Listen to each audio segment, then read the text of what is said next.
रियासत तेलंगाना के ज़िले आदिलाबाद मुस्तखर में पेश आया कि दिलखराज सड़क हादसे में नारायणा नामी एक रिटायर्ड टीचर हलाक हो गए। यह अफसोसनाक वाक़या कलेक्ट्रेट चौराहे के करीब उस वक्त पेश आया जब वो अपनी स्कूटी पर जा रहे थे कि एक टिप्पर गाड़ी ने उन्हें टक्कर दे दी।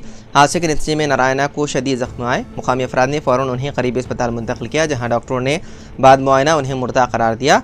हादसे के मनाजिर CCTV कैमरे में कैद हो गए। नारायणा गुज़िश्ता कुछ अरसे से आदिलाबाद के विद्यानगर इलाके में मुकीम थे। पहलगाम हमले के पेश नज़र मुस्लिम पर्सनल लॉ बोर्ड का वक्फ कानून के खिलाफ एहतजाज 3 दिन के लिए मुअत्तल। All India Muslim personal law board ने वादी कश्मीर के सयाहती मकाम पहलगाम में दहशतगर्द हमले के बाद एक अहम फैसला लेते हुए वक्फ तरमीमी कानून के खिलाफ जारी अपने एहतजाजी प्रोग्राम को 3 दिन के लिए मुअत्तल करने का ऐलान किया। बोर्ड की जानिब से जारी करदा बयान में कहा गया है कि यह फैसला उन अफराद के अहले खाना से इजहार तादियत और एक जहती के तौर पर किया गया है जो इस शर्मनाक वाक़े में जाँ बहक या शदीद ज़ख्मी हुए हैं।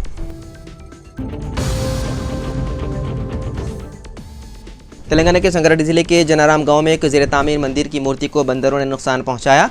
इस वाक़े के खिलाफ मुकामी हिंदुओं ने मंदिर के सामने वाक़ एक दीनी मदरसे के तलबा को जिम्मेदार करार देते हुए मदरसे में तोड़फोड़ की थी। इस वाक़े पर inspector general police multi zone Satyanarayan ने चारशंबे को इंकशाफ किया है कि जिला संगारेड्डी के जनाराम में ज़ेर तामीर मंदिर के सामने जिस मूर्ति को नुकसान पहुँचाया गया इसके लिए दीनी मदारिस के तलबा नहीं बल्कि बंदर जिम्मेदार हैं। प्रेस कॉन्फ्रेंस को खिताब करते हुए इंस्पेक्टर जनरल पुलिस सत्यनारायण ने कहा कि मजहबी मुनाफिरत को फ़रोग़ देने वाले तबसरों या सोशल मीडिया पर अफवाहें पोस्ट करने वालों के खिलाफ कार्रवाई की जाएगी। तेलंगाना में शदीद गर्मी के बायस एक ही दिन में 11 अफराद हलाक हो गए। रियासत भर में सूरज की तपिश दिन ब दिन बढ़ती जा रही है। निर्मल जिले में दर्ज हरारत सबसे ज़्यादा 45.2 डिग्री सेल्सियस रिकॉर्ड किया गया। गुज़िश्ता 24 घंटों के दौरान गर्मी की शिद्दत और लू लगने के बायस मुख्तलिफ अदला में 11 अफराद की मौत हो गई है। उन अमवात में खम्मम जिले से 3, पेदापल्ली, आसिफाबाद, सूर्यापेट, निर्मल, करीमनगर, वरंगल, जनगांव और मुलुग अदला से एक शख्स फौत हुए हैं। गर्मी की शिद्दत को बर्दाश्त न करते हुए अफराद हलाक हो गए। महकमे मौसमियात ने आवाम से अपील की है कि गर्मी के मौजूदा हालात के पेश नज़र खुसूसी एहतियाती तदाबीर इख्तियार करें और बिला ज़रूरत दोपहर के वक्त घरों से बाहर ना निकलें।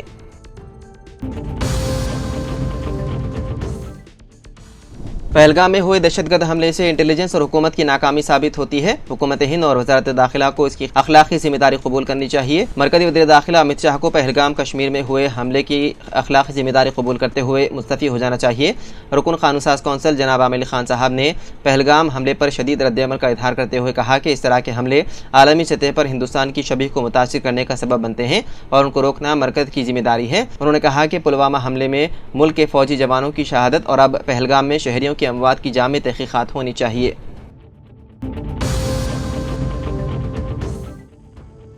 वज़ीर आला रविंद्र रेड्डी जापान के एक हफ्ता तवील दौरे से कल शाम हैदराबाद वापस हो गए। इस मौके पर अरकान पार्लियामेंट, अरकान असम्बली, अरकान कौंसिल के अलावा सैकड़ों कारकुनों ने उनका वालिहाना इस्तकबाल किया। वज़ीर आला के हमरा वज़ीर IT श्रीधर बाबू और आला ओहदेदार मौजूद थे। एयरपोर्ट से वज़ीर आला के क़ियामगाह पर खैर मक़दमी फ्लैगजीस, बैनर्स और कटआउट्स लगाए गए थे। वज़ीर आला ने कारकुनों से इज़हार तशक्कुर किया।